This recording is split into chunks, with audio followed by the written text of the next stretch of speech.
நிலாவுக்கு அவங்க அண்ணி கால் பண்ணுறாங்க. ஏய், இந்த மாதிரி நான் கொடுத்த ஆதார் கார்டு நம்பரு உன்னுடைய நம்பர் இல்லை, என்னுடைய நம்பர் அப்படின்னு சொல்கிறாங்க. அதை கேட்டுட்டு நிலா ஷாக் ஆகுறாங்க. என்ன அண்ணி சொல்கிறீங்க அப்படின்றாங்க. ஆமாம், உங்கள் அண்ணன் பக்கத்துலேயே இருந்தார், அவர் ஏன் நம்பரை எழுதிட்டு போயிட்டாரு, என்னால் ஒன்றும் பண்ண முடியல, இப்போ ஓடிபி எனக்கு தான் வந்திருக்கு அப்படின்னு சொல்கிறாங்க. ஐயோ, இதுவும் யூஸ் இல்லாமல் போயிடுச்சா அப்படின்னு கட் பண்ணிடுறாங்க. இந்த பக்கம் சோழன் கிட்ட சொல்கிறாங்க, இந்த மாதிரி என் அண்ணி வேறு நம்பர் கொடுத்துட்ருக்காங்க அப்படின்னு சொல்லிட்டு. சரி விடுங்க, உங்கள் நம்பர் கொடுத்துருந்தா மட்டும் உங்ககிட்ட சிம் கார்டு இருக்கா என்ன, அதான் தூக்கி போட்டுட்டிங்களே அப்படின்னு சொல்கிறாங்க. ஆமாம் இல்லை, இப்போ வேறு வழியே இல்லையா ஆதார் கார்டு வாங்குறதுக்கு அப்படின்னு சொல்லி கேட்குறாங்க. அதனால் என்ன, வேறு ஆதார் கார்டு வாங்கிக்கலாம், புதுசாக அப்ளை பண்ணிக்கலாம் அப்படின்னு சொல்கிறாங்க சோழன். அது முடியுமா அப்படின்னு கேட்குறாங்க. கண்டிப்பாக முடியும் அப்படின்னு சொல்லிட்டு கடைக்கு கூட்டிகிட்டு போகிறாங்க. கடையில் போய் கேட்டால் புது ஆதார் கார்டா, எதுக்கு, இன்னும் ஆதார் கார்டை நீங்கள் அப்ளை பண்ணல அப்படின்னு கேட்குறாங்க. இல்லை, தொலைஞ்சிடுச்சு அப்படின்னு சொல்கிறாங்க. என்ன சார், ஒரு காப்பி கூட வச்சுருக்க மாட்டிங்களா, சரி ரேஷன் கார்டு ப்ரூஃபை எடுத்துகிட்டு வாங்க, அப்புறம் பார்க்கலாம் அப்படின்னு சொல்கிறாங்க. ரேஷன் கார்டா, சரி நாங்கள் எடுத்துகிட்டு வரோம் அப்படின்னு போயிடுறாங்க. நம்ம கிட்ட தான் ரேஷன் கார்டே இல்லையே அப்படின்னு சொல்லிட்டு வேறு ஏதாவது வழி இருக்கா அப்படின்னு சொல்லி தேடுறாங்க. சரி விடுங்க, நம்ம சிம் கார்டு புதுசாக அப்ளை பண்ணிக்கலாம், சிம்மு புதுசாக வாங்கிட்டோம்னா அதில் ஓடிபி வரும்ல, அதை வச்சு நம்ம பார்த்துக்கலாம் அப்படின்னு சொல்கிறாரு சோழன். சரின்னு சொல்லி சிம் கார்டு வாங்க போகிறாங்க.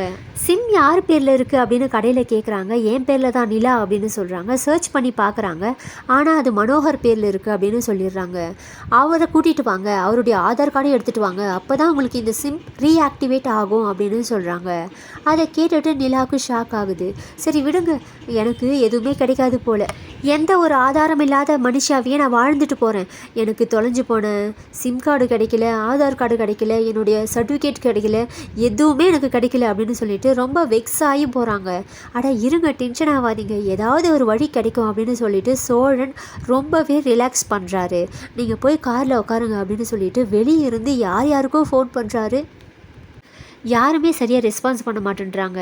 சோழன் விடாமல் ட்ரை பண்ணிக்கிட்டே இருக்காரு. இதையெல்லாம் காரில் உட்காந்து பார்த்துக்கிட்டு இருக்காங்க நிலா. இதை பார்க்க பார்க்க சோழன் மேலே அப்படியே ஒன் சைடாக கர்னர் வருது, ஒன் சைடு லவ் வருது. அதை பார்த்துட்டு சோழனும் வெக்கப்படுற மாதிரி காட்டுறாங்க. ஆனால் கண்டுக்கவே இல்லை சோழன். வெளியே வந்து நிலா, சரி விடுங்க, வாங்க பசிக்குது, எங்கேயாவது சாப்பிட போகலாம் அப்படின்னு சொல்லிட்டு வீட்டுக்கு கூட்டிகிட்டு போகிறாங்க. வீட்டுக்கு போனால் சோழனுடைய அப்பா புரோக்கரை கூட்டிகிட்டு வந்து பேசிக்கிட்டு இருக்காங்க. என்னப்பா புரோக்கர்லாம் கூட்டிகிட்டு வந்திருக்கீங்க அப்படின்னு கேட்குறாங்க சோழன். ஆமாம், ஒரு அப்பாவா எதுவுமே பண்ணலைன்னு சொல்கிறீங்கல்ல, இப்போ பாரு கல்யாண வேலையை முடிச்சுட்டு வந்திருக்கேன் அப்படின்னு சொல்கிறாங்க.